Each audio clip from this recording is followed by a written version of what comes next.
ایک بندہ کہیں مرید ہوا پیر صاحب کے پاس تو کہنے لگے جی کوئی سبق دے. تو صوفی لوگ جو ہے وہ صوفیاء جو کہ اسلامی تصوف کے نمائندے ہیں وہ بڑی مختصر بات کرتے ہیں، وہ زیادہ عمل پہ زور دیتے ہیں، جیسا کہ علامہ نے پہلے خطبے کے شروع میں ارشاد فرمایا، جیسا کہ ڈاکٹر خرم صاحب بتا چکے ہیں، The Quran is a book which emphasizes deed rather than idea. قرآن حکیم فکر کی بجائے عمل پہ زور دیتا ہے. صوفی لوگ اسی اصول پہ چلتے ہیں. جب مرید ہوا تو کہنے لگے بھائی اللہ کو نہ اپنے آپ سے حقیر نہ سمجھنا. مرید حیران ہوا، کہنے لگا جی پیر صاحب اللہ کو بندہ کیسے حقیر سمجھ سکتا ہے؟ کہتے میں زیادہ سبق نہیں دیتا، بس پہلا یہ سبق ہے، اس پہ عمل کرو، جب مناسب سمجھوں گا تو اگلا سبق دے دوں گا. مرید حیران تھا، باہر چلا گیا، 2-3 سال بعد واپس آیا تو حضرت اگلا سبق دے. میں نے کہا بھائی پہلا سبق ہی جو ہے نا تم نہیں سمجھے تو اگلا سبق کیا دوں؟ حضرت آپ نے کہا تھا اللہ تعالیٰ کو حقیر نہ سمجھو، تو میں نے تو اللہ تعالیٰ کو حقیر نہیں سمجھا، میں تو اللہ تعالیٰ کو سب سے بڑا جانتا اور مانتا ہوں. اچھا انہوں نے کہا چلو میں تمہیں مثال دیتا ہوں. یہ جو درویش لوگ صاحب نگاہ ہوتے ہیں ان کی نظر باطنی نظر بیدار ہوتی ہے اور یہ اپنے مریدوں شاگردوں کو مشاہدے میں رکھتے ہیں اور ان کی کیفیات سے، نفسانی کیفیات سے، قلبی رجحانات سے، روحی کیفیات سے آگاہ ہوتے ہیں. انہوں نے کہا چلو میں تمہیں بتاتا ہوں. ایک دن تم سفر پہ جا رہے تھے، دوران سفر کسی نے تم سے اللہ کے نام پہ روٹی مانگی. کہتے حضرت یاد آ گیا آپ بجا فرما رہے ہیں تو میں نے اسے روٹی دے دی تھی. کہتے بس یہی تم نے گڑبڑ کی ہے. جی کیا روٹی نہ دیتا؟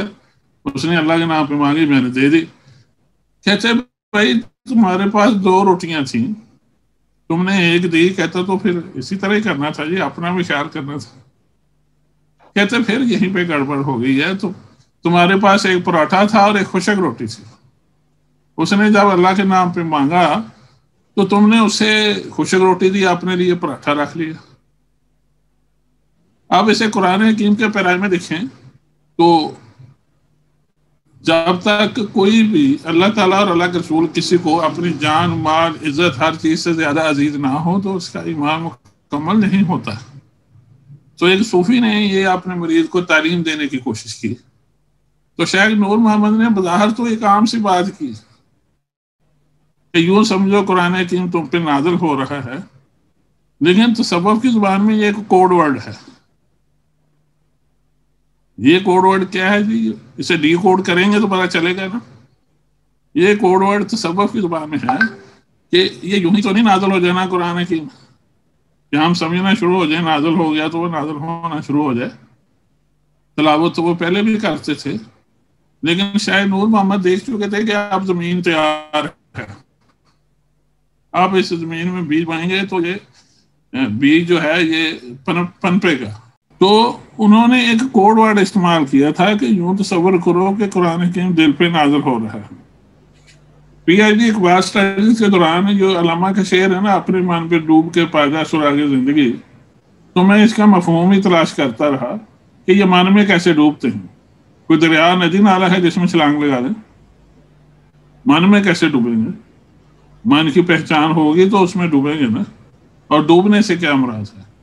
تو یہ بھی خاص تصوف کی اصطلاح ہے جو کہ صوفیاء کے علاوہ کوئی ایکسپلین ہی نہیں کر سکتا. اور اسے سمجھنے کے لیے اس راستے پہ چلنا ہوگا.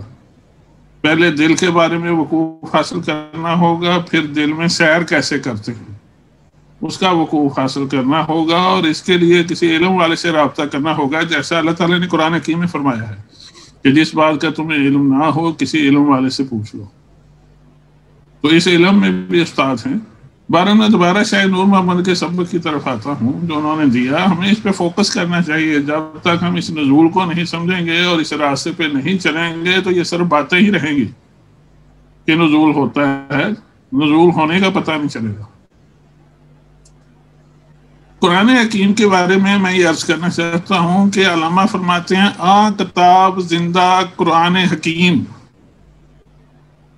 یہ علامہ نے فرمایا کتاب زندہ قرآن حکیم، حکمت او لا یزالس و قدیم. یہ علامہ نے فرمایا ہے، نسخہ اسرار تکوین حیات بے ثبات قوتش گیرت ثبات۔ علامہ تو فرماتے ہیں کہ یہ زندہ کتاب ہے، آپ زندہ ہیں، میں زندہ ہوں، ہم سنتے ہیں، ہم دیکھتے ہیں، ہم بات کرتے ہیں، ہم بات سنتے ہیں۔ قرآن حکیم زندہ کتاب ہے تو قرآن حکیم بھی پہچانتا ہے کہ میری تلاوت کون کر رہا ہے۔ قرآن حکیم بھی پہچانتا ہے کہ میرے کس حصے کو کس نے کتنی بار پڑھا، کس نے سورہ ملک پڑھی، کس نے سورہ یاسین پڑھی۔ شفاعت تو کرنی ہے نا جی، قبر میں بھی شفاعت ہوگی، حشر کو بھی شفاعت ہوگی، قرآن حکیم شفاعت فرمائے گا، سورہ مقدسہ شفاعت فرمائیں گی، سورہ اخلاص شفاعت کے لیے آ جائے گی۔ تو یہ تو قرآن حکیم زندہ ہے تو زندہ چیز ہی پہچانتی ہے نا، سمجھتی ہے۔ تو قرآن حکیم کا جو شعور ہے جاننے کا، پہچاننے کا، یہ لامحدود ہے۔ اس کی وجہ یہ ہے کہ قرآن حکیم جو ہے اللہ کا کلام ہے، کلام بغیر علم کے نہیں ہوتا۔ تو قرآن حکیم اللہ تعالیٰ کی صفت ہے علم کی اور کلام کی، اور وہ اللہ تعالیٰ نے اس شکل میں ہم تک نبی کریم صلی اللہ علیہ وسلم کے ذریعے پہنچایا۔ اور قرآن حکیم کے بارے میں واضح طور پر احادیث میں ہے، جیسا کہ میں ایک دو احادیث پڑھنے کا شرف حاصل کرنا چاہتا ہوں، اور میرے معزز سامعین احادیث سماعت فرمانے کا شرف حاصل کریں گے، کیونکہ نبی کریم صلی اللہ علیہ وسلم نے فرمایا کہ ایسی محفل جس میں اللہ اور اللہ کے رسول کی بات نہ ہو وہ قیامت کو حسرت بن جائے گی۔ تو الحمدللہ میرے جتنے بھی پیش رو ہیں انہوں نے قرآن حکیم کے بارے میں گفتگو فرمائی، اللہ کے رسول کے حوالے سے گفتگو فرمائی۔ میں بھی چاہتا ہوں کہ کچھ حصہ میرا بھی ہو جائے آج اس کا۔ تو یہ حدیث پاک مشکار شریف ہے۔ قرآن اللہ تعالیٰ کو آسمان و زمین یعنی کائنات سے زیادہ محبوب ہے، اور کلام الہی کو یہ دوسری حدیث پاک ہے، یہ دارمی کی حدیث پاک ہے، دارمی کی۔ کلام الہی کو دیگر ہر کلام پر اتنا ہی بلند درجہ حاصل ہے جتنا اللہ تعالیٰ کو اپنی ساری مخلوقات پر حاصل ہے۔ میں دوبارہ فوکس کرتا ہوں ادھر۔ قرآن حکیم اللہ تعالیٰ کا کلام ہے، اللہ تعالیٰ کا کلام جو ہے قدیم ہے، غیر مخلوق ہے، زندہ ہے، باشعور ہے، فعال ہے، خلاق ہے، مدبر ہے، اپنا یہ خود مفسر ہے، یہ ہادی ہے۔ قرآن حکیم کی جو صفات ہیں یہ ساری قرآن حکیم میں مختلف آیات میں اللہ تعالیٰ نے ارشاد فرمائی ہیں کہ یہ ہدایت ہے، یہ نور ہے، یہ بشارت ہے۔ تو اس حوالے سے میں عرض کرنا چاہتا ہوں کہ قرآن حکیم کا نزول کیسے ہوگا۔ پہلے تو یہ سمجھنا ضروری ہے نا کہ قرآن حکیم جو ہے نا اس کا مقام مرتبہ روحانی طور پہ کیا ہے، اسے اللہ تعالیٰ سے کیا تعلق ہے۔ تو اللہ تعالیٰ سے تو علماء اتنا کہتے ہیں قریبی تعلق ہے، علماء اہل سنت و جماعت، علماء اہل سنت و جماعت بریلوی، دیوبندی، اہل حدیث سبھی اس پہ متفق ہیں کہ یہ غیر مخلوق ہے، قدیم ہے۔ اور علامہ اقبال جو ہے وہ تو اس بات کے قائل تھے، ان کا یہی عقیدہ تھا۔ جب ان سے پوچھا گیا کیا قرآن حکیم اسی طرح عبارت میں نازل ہوا تو انہوں نے کہا بالکل اسی طرح نازل ہوا جب مجھ پہ کلام نازل ہوتا ہے، تو یہ تو اللہ کا کلام ہے، یہ بالکل اسی طرح نازل ہوا تھا۔ اب اسے رابطے کا ذریعہ جو صوفیاء اور بزرگ بتاتے ہیں وہ اللہ کا اسم لیتے ہیں، کوئی اللہ تعالیٰ کا صفاتی نام لیتے ہیں، کلمہ طیبہ لیتے ہیں، وہ اس کی تعلیم دیتے ہیں کہ اسے میڈیٹیٹ کرو، اسے ذہن میں بار بار پڑھو اور پھر آنکھیں بند کر کے بیٹھ جاؤ اور یوں تصور کرو کہ یہ کلمہ طیبہ تم پہ نازل ہو رہا ہے آسمان سے نور کی شکل میں، بارش کی شکل میں، نورانی قطروں کی صورت میں۔ کچھ دنوں کچھ مہینوں کی پریکٹس کے بعد ایک وقت آتا ہے کہ روشنی ہوتی ہے اور یہ نزول نظر آنا شروع ہو جاتا ہے۔ پھر یہ دل کے ساتھ جب اس کا رابطہ ہوتا ہے تو دل کی دنیا روشن ہو جاتی ہے، دل کی دنیا آباد ہو جاتی ہے۔ پھر قرآن حکیم گائیڈنس دیتا ہے دل کو، انسان کی سوچ اور فکر بدل جاتے ہیں، انقلاب آ جاتا ہے۔ پھر اس پہ کیفیات آتی ہیں، محسوسات ہوتے ہیں، مشاہدات ہوتے ہیں۔ علامہ اقبال رحمۃ اللہ علیہ نے انہی مشاہدات کا تو اپنے خطبات میں ذکر فرمایا جیسے ڈاکٹر خرم یاسین نے حوالہ دیا، پریفیس میں علامہ اقبال جو ہے انہوں نے اسی چیز کا واضح ذکر فرمایا ہے. میں پریفیس سے مکمل متن تو نہیں پڑھتا تاکہ کچھ وقت بچ جائے، لیکن علامہ اقبال فرماتے ہیں کہ یہ جو ہے special type of inner experience, یہ انہوں نے لکھا ہے. کہتے ہیں کہ جو قرآن حکیم ہے یہ ایک حیاتی وائٹل پروسیس کے طور پر قبول کریں، اور یہ خاص قسم کا باطنی تجربہ ہے. وائٹل پروسیس زندہ ایک عمل ہے، ایک حیات بخش عمل ہے قرآن حکیم. اور یہ باطنی تجربہ کیا ہے؟ میں نے پہلے عرض کیا قرآن حکیم میں واضح آیا الا بذکر اللہ تطمئن القلوب، خبردار رہو، آگاہ رہو کہ اللہ کے ذکر سے دلوں کا اطمینان ہے. یہ اطمینان ایک کیفیت ہے، سکون محسوس ہونا، اطمینان ہونا. اسی طرح کی اور کیفیات محسوس ہوتی ہیں جب قرآن حکیم کا نزول ہوتا ہے.